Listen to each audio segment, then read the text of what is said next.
Hi Meha, I thought you would have time to have a class with me, but the final things that I checked on your notes and questions, so I'm just putting here, so hope you can see this video before your exams.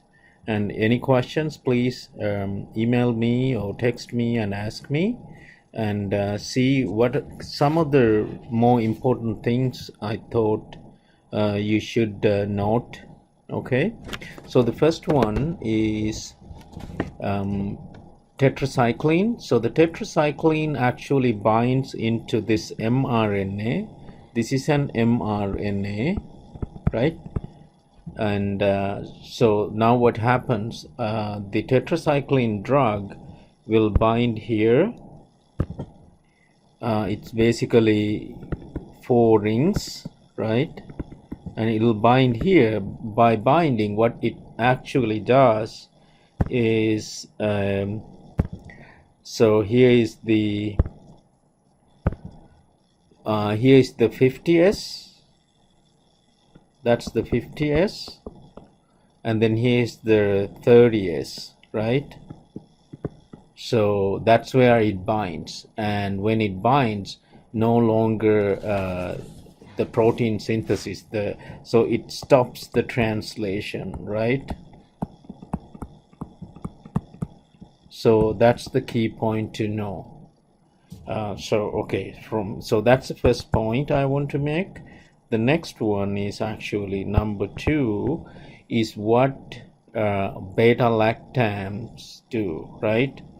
So the beta lactams, so any of these, there are so many different drugs with the beta lactams, lactam ring actually, right? So that specific beta lactam ring, what happens is it will stop the, so simply say stop cross-linking. And there are 2 things, N-glucosamine and so on, but you did not go to details. So what you simply should know, it stops cross-linking at the DLR. That's a few amino acids sitting in between the cross-linking. So when you stop this one, basically you stop the cell wall building, right? So these ones are normally wide range, broad range, and then they will stop that, right? But what's the negative thing is the resistance, the bacteria over years of use and misuse, that will cause the number 3, which is the antibiotic resistance, right? So antibiotic resistance, in one way to explain antibiotic resistance is especially the gram negatives, they will be able to make beta lactamase. So when the bacteria can produce the beta lactamase, what it does is this will break the beta lactam drug, that's our drug, and when you break the beta lactam drug, no more cell wall damage to the bacteria, right? So therefore that's the problem. So you got the idea there, I think.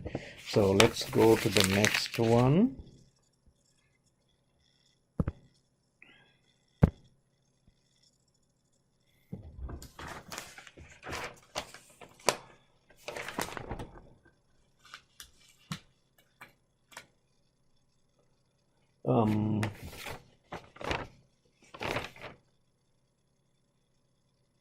Yes, the other one is, you most of the time you had details about these drugs.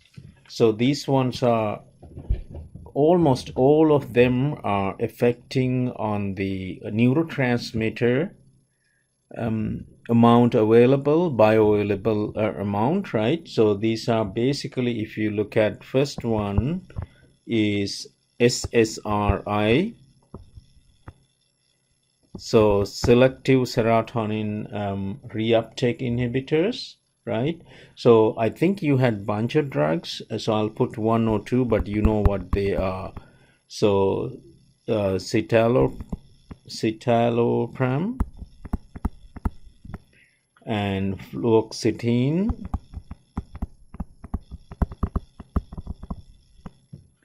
and Prozac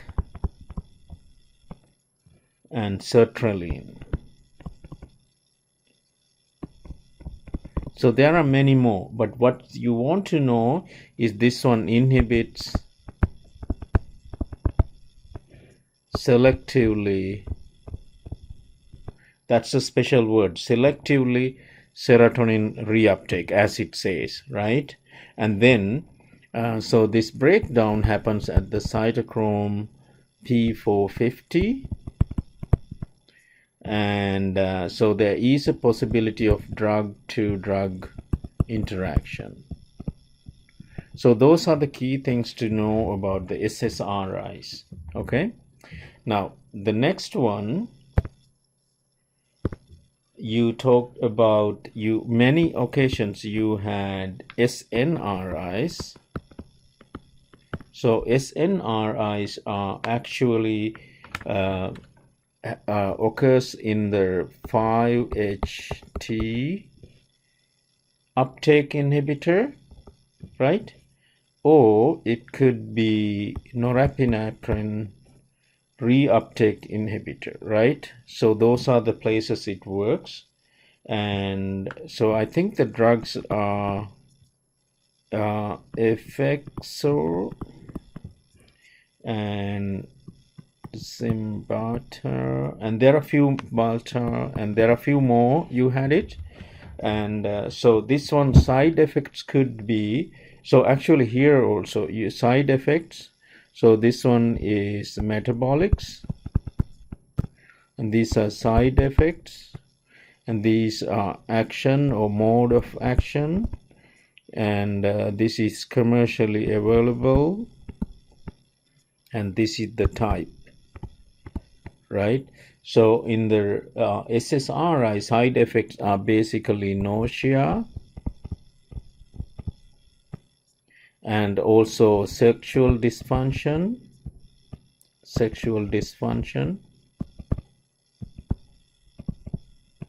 right? In the case of SNRIs, this could be increased high blood pressure and weight fluctuation, that kind of things, and nothing specific about the other things. And then the next one,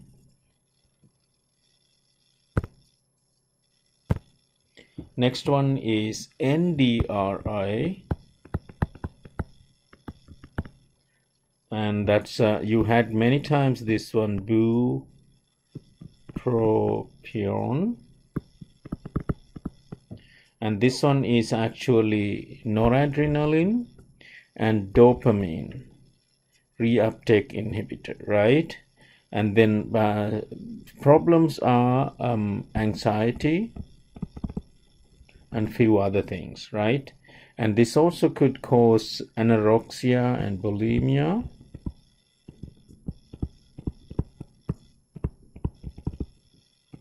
So accordingly, weight fluctuation and so on, right?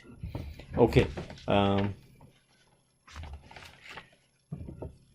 Now, so I think there's few more in your notes, but these ones were quite, you see here, these ones were quite,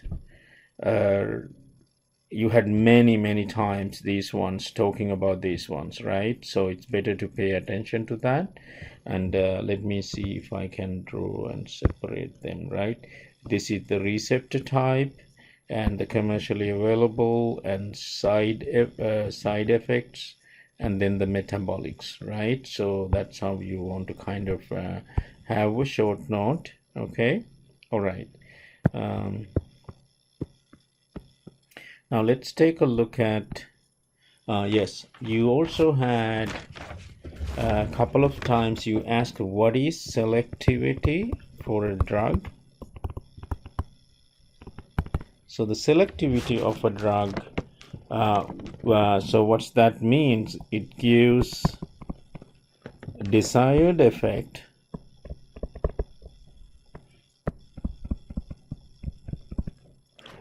with low concentration. That's important, right? Low concentration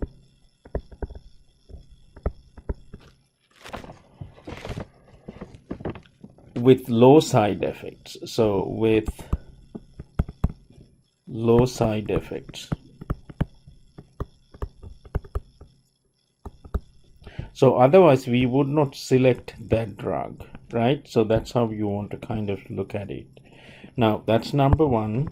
So number two, you also had questions about specificity. So when it comes to specificity, remember how hard the drug glue into the receptor. So high affinity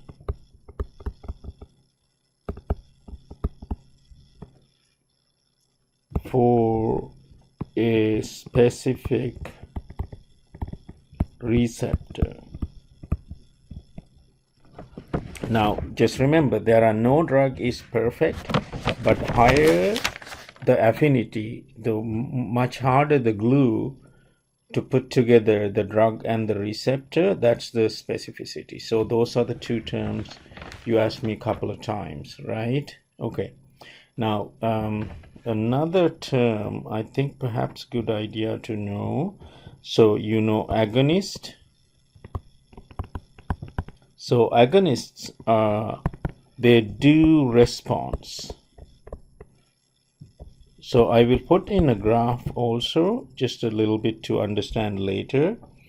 And no, maybe we can talk about that right now. And then antagonists.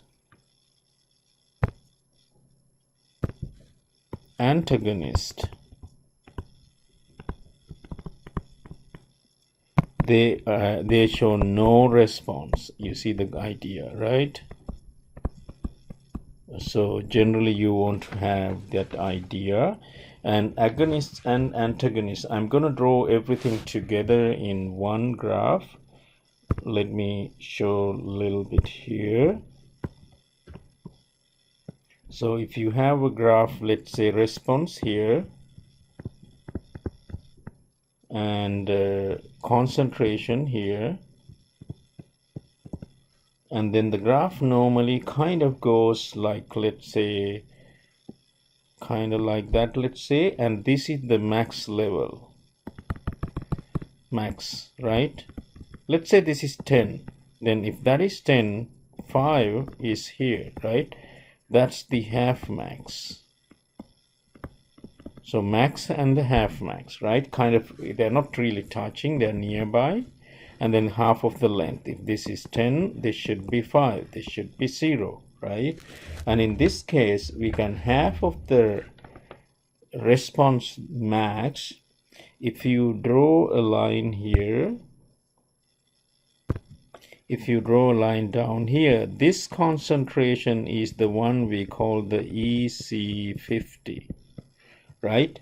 So this EC50, what's the magic about the EC50? You can actually measure this one in a laboratory setting.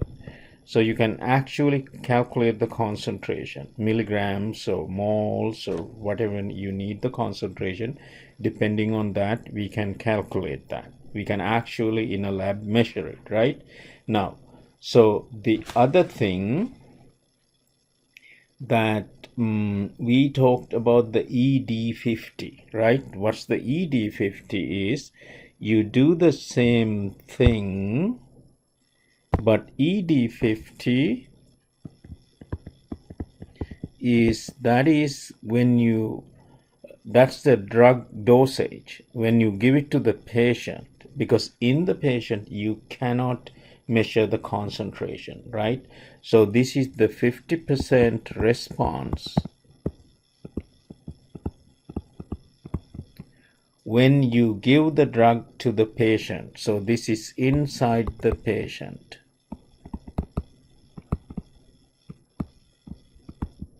So that's the fundamental difference, right? So that means this is a response. You look at the patient, how they recover, how they feel good, that kind of things. Here, directly you measure the chemical, right? That's the difference. So ED50 and EC50, they are not the same, right? They're kind of going in the same direction, okay? Now, so what's the other thing I said I will do? Yes, you can also see in this graph few other things. Let's do that. Here we can say from kind of somewhere here, when it goes upward, it is the full agonist.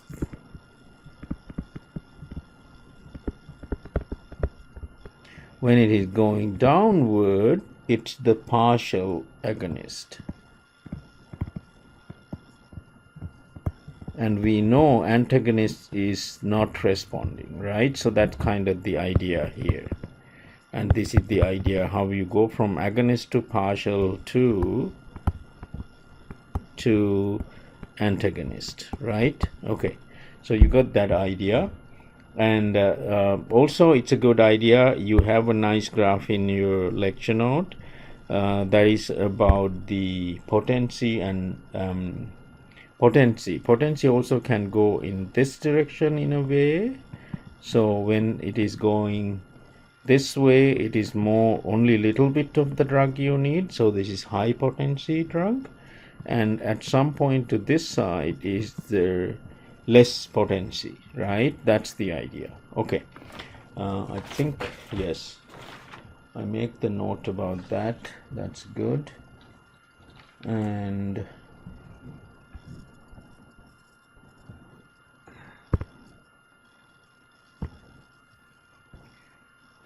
let's see these terms. Yes, a few other general terms perhaps you should be clear about. So pharmacokinetics is, pharmacokinetics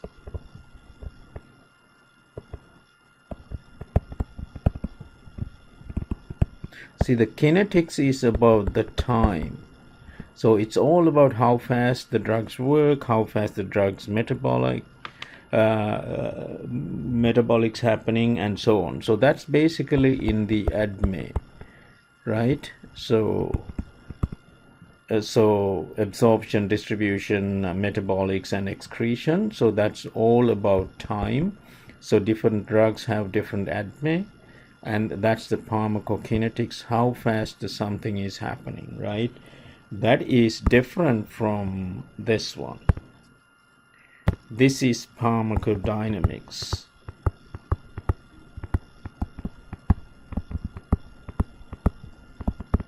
Okay, in the pharmacodynamics, it's actually dynamics. What's happening? This is so I said this is time. This is actually behavior of the drug, right? What does it do with the receptor? Does it bind better, right? With the signaling effect, right? And also interactions with other drugs, with other diseases, with other receptors, and so on, interaction. So those are the things. These are dynamics. They keep changing when the concentrations go up and down and so on, right? Okay. Next one is bioavailability. So bioavailability. So bioavailability is how much from when it is given orally and goes into the circulation to the blood right? Goes into the circulation, and so that is the bioavailability, how much available here. So this depends on a couple of things, right? So this depends on the pH and the ADME, right? ADME, and also what's happening in the liver and so on. So most of the drugs actually in the range of bioavailability could be low end to the 20s, and it could go up to the 100%, right? So that's how the bioavailability. Now, so when you look at the next term, I think good idea to know about drug metabolism. So in the drug metabolism, so what's basically, you have to have the idea, there is oxidation of the drug. So this is mostly going to happen cytochrome 450, and then it has so many other specific areas. That's the A4 and D6 and A2 and so on. So you had like specific numbers, check that if needed, right? And then also there's another possibility of metabolism happening by reduction, and reduction happens by reductases, right? So reductase enzymes like HMG-CoA reductase, statins, and then things like that. Okay, now another one is hydrolysis, and that's basically hydrolase enzymes. It just basically chops the drug into different things. Another good example for this one is esterases, like acetylcholine esterase, right? So ACH esterase, so that's a good example. Okay, another one, I think it's a good idea to know, you had few graphs about that. So the grapefruit, when it comes to the drug interactions, grapefruit sort of effect on the CYP enzymes, and because of that one, it can actually push the simvastatin. It's one of the statins.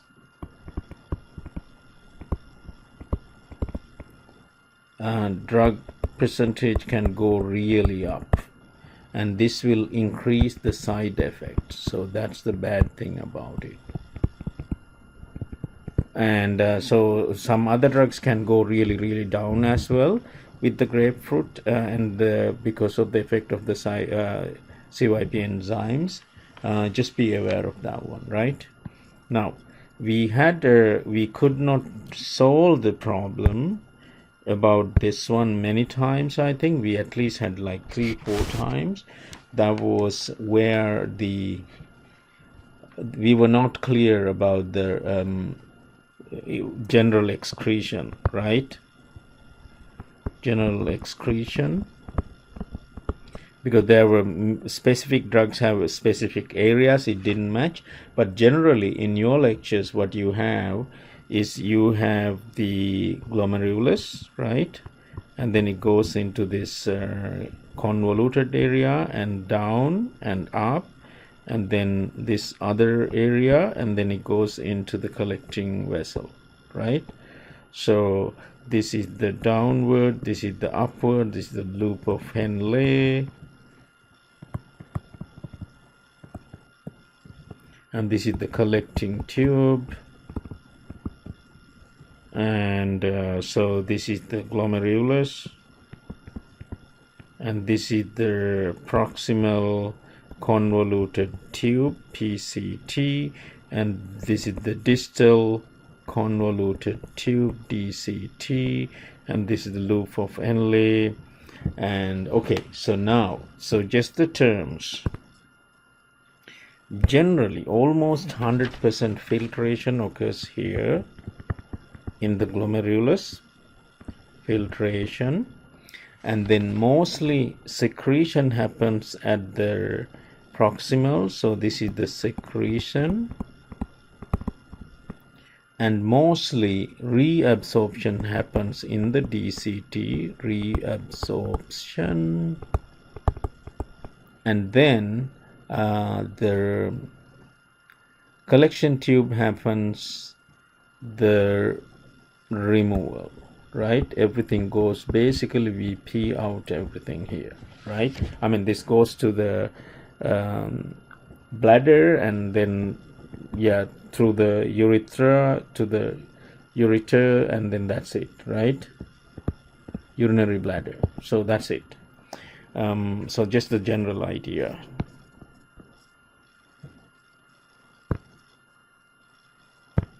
Now so adverse drug reactions, that also we had few questions. Adverse drug reactions, so generally this goes into few things. They could be hepatotoxic, that means it can affect the liver function, and the other one is it could be nephrotoxic. It can affect the kidneys, right? And then they could be mutagens, that means changes in the DNA, right? And then they could be so this is change DNA, right? It can go to generation to generation. So the other ones are teratogens. So the teratogens, these are causing birth defects. So good example for teratogens is the thalidomide.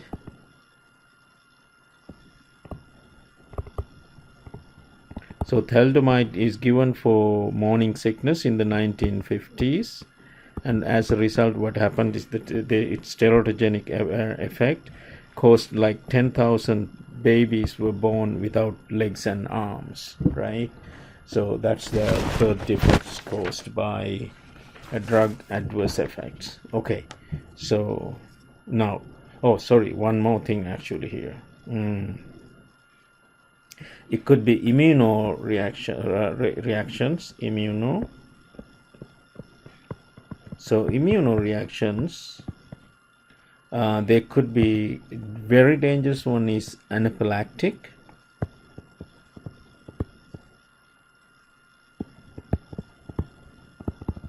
right? And the other one is hematologic. I mean rashes and other things, right? Urticaria, so such things. You had photographs, this and that, so watch them carefully. Okay. Yes, this page is done. So this is done too. Okay, let me throw them. I don't need that anymore.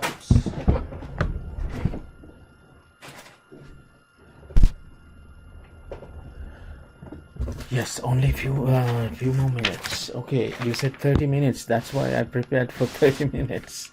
Anyway, so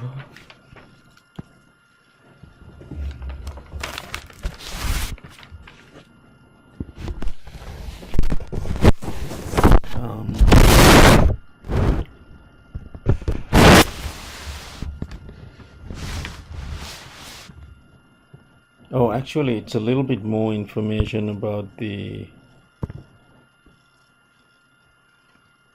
penicillin like broad spectrum. So let me write anyway that one. So penicillin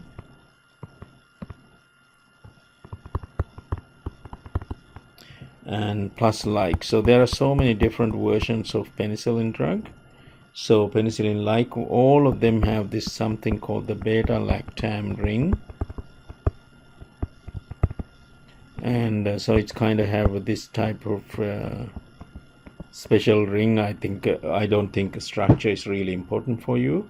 But this also, this because of this beta-lactam ring, it behaves as a bactericidal. It kills the bacteria, and especially for positive gram positive. And so we talked about that terminates the dealanine end, so it stopped the cross-linking, right? So that's the stop of the transpeptidation by that. So stop transpeptidation.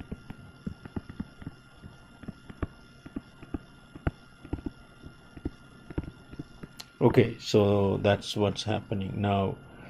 So also we talked about the resistance. So the resistance due to the misuse and long-term use of it, and then over the last 30, 40, 50 years, the resistance started higher and higher by gram negatives, right? So what they have is they can hydrolyze the drug, the beta-lactam ring, hydrolyze the drug, and by this one, beta-lactamase. That's the enzyme, right? That kills the beta-lactam ring in the drug. That's about it. So okay, so last thing, I need only 2 minutes. Okay, like I promised 30 minutes. So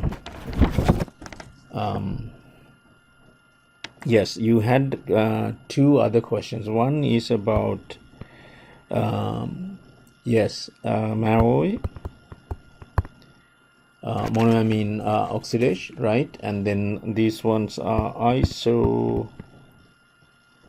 carboxazide,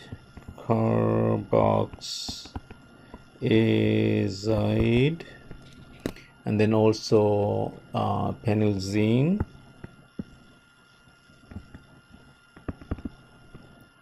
So then the other ones are TCAs, and those are amitriptyline. Okay, it's here, triptyline. It's the most common one.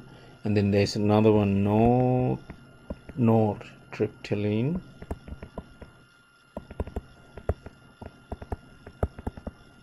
Right, and then these are antidepressants, right? And the other question you had is, yes, so there was another question you had about acyclovir. Now acyclovir is, what happens is, normally we have this thing, and here is guanine, and here is, this is the 5 prime, this is the 3 prime, right? And so that's what they were talking about in details, 5 prime and 3 prime. And instead of this sugar thing, so what happens in the acyclovir, so you do replace this one with this piece. So instead you have something like that. It's slightly different. I didn't draw exactly the drug, but it's kind of, see, here is a cycle, and here is a cycle, no cycle, right? So that's the one actually terminate the growth of a DNA strand like that. Let's say 5 prime to 3 prime. When this drug is sitting in the 3 prime, this is a dead end. So it terminates the more growth. That's what it does, right? So this, because of this one, basically it stopped the DNA polymerase. Then it specifically strongly binds, affinity is higher for the bacteria. So bacteria replication, bacteria. So because of that, the bacteria multiplication stops.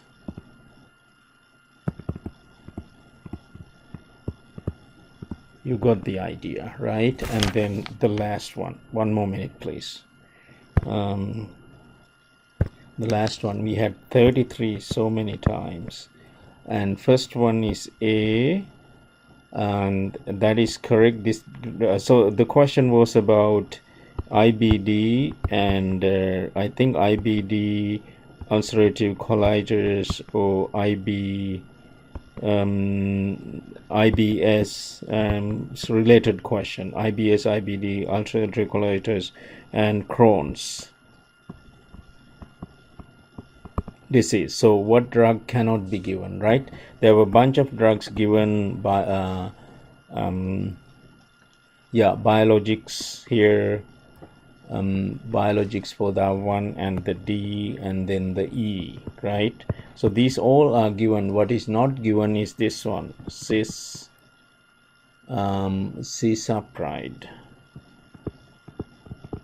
This is the answer in this case, because it's asking what is not given to above diseases, right? IBD, IBS, ulcerative colitis, Crohn's, whatever it is. Most of these one, this is a biologic, and there are a few other things, and so just check it out. They all are okay, but cisapride is not given because this is a specific one given for the heartburn.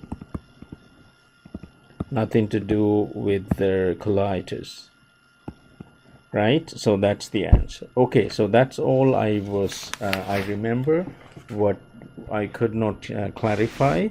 So all the best. Anything else, just give me a shout to my phone, email, text, wake me up. That's all fine. And so try to be really solid on the exams.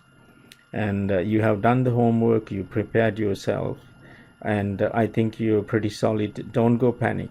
Okay, good luck. Thanks.